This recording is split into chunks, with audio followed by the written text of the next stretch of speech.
கேர்ள்ஸ்லாம் முக்கியமாக பார்க்க வேண்டிய வீடியோ எண்டு வரைக்கும் பாருங்க.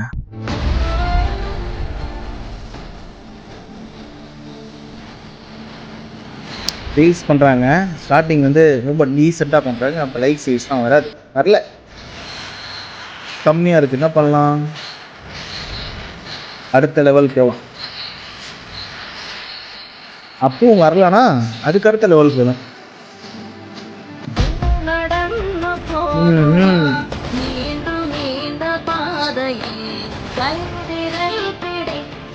இதுக்கு மேல லெவல்லாம் இருக்குது, அதான் பண்ணிட்டு இருக்காங்களே. பா என் மாதிரி பண்ணாதான் வரும் வியூஸ், லைக்ஸ் எல்லாமே. கூடவே சேர்ந்து பேட் கமெண்ட்ஸு இதெல்லாம் வரும். மானமுள்ள பொண்ணா இருந்தா என்ன பண்ணுன்னா,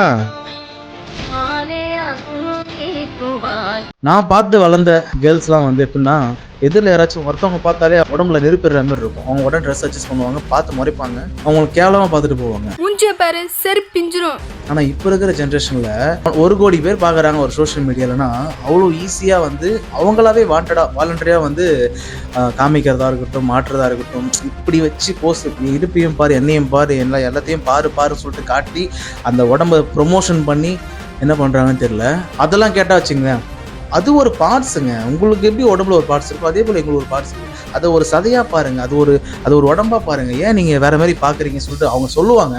ஆனால் அதை வச்சே தான் அவங்க வியூஸ் லைக்ஸ்லாம் வாங்குவாங்க. அதை காட்டி அதை ஆட்டி அப்படி பண்ணி தான் வாங்குவாங்க. ஏன் அது சாதாரண உடம்பு தானே, சாதாரண சதை தானே, அது ஏன் அப்படி அழகு பண்ணி காட்டுறீங்க? அழகு பண்ணி காமிச்சா அப்படிப்பட்ட விஷயத்தையுமே எல்லாரும் பர்ன் தான் பார்ப்பாங்க. ஸோ நீங்கள் அழகு பண்ணி காமிக்கத்தாலும் பசங்க பார்க்குறாங்க. நீங்கள் உங்கள் கண்ணை திருப்பிக்கிங்க, உங்கள் கண்ணில் வந்து குறை இருக்குது, இப்பெல்லாம் நீங்கள் பார்க்கக்கூடாது, தப்பு அப்படி சொல்லிட்டு சொல்கிறவங்களாம் ஃபஸ்ட்டு நீங்கள் அதை கொஞ்சம் காட்டுறதை நிறுத்திக்கிங்க. சின்னதாக வெள்ளங்கனாவும் டக்குன்னு அட்ஜஸ்ட் பண்ணுவாங்க. அவங்களுக்கு தெரியாதா அது வெறும் சதை உடம்புன்னு? ஆனால் அதையும் தாண்டி மானம்னு ஒன்று இருக்குது.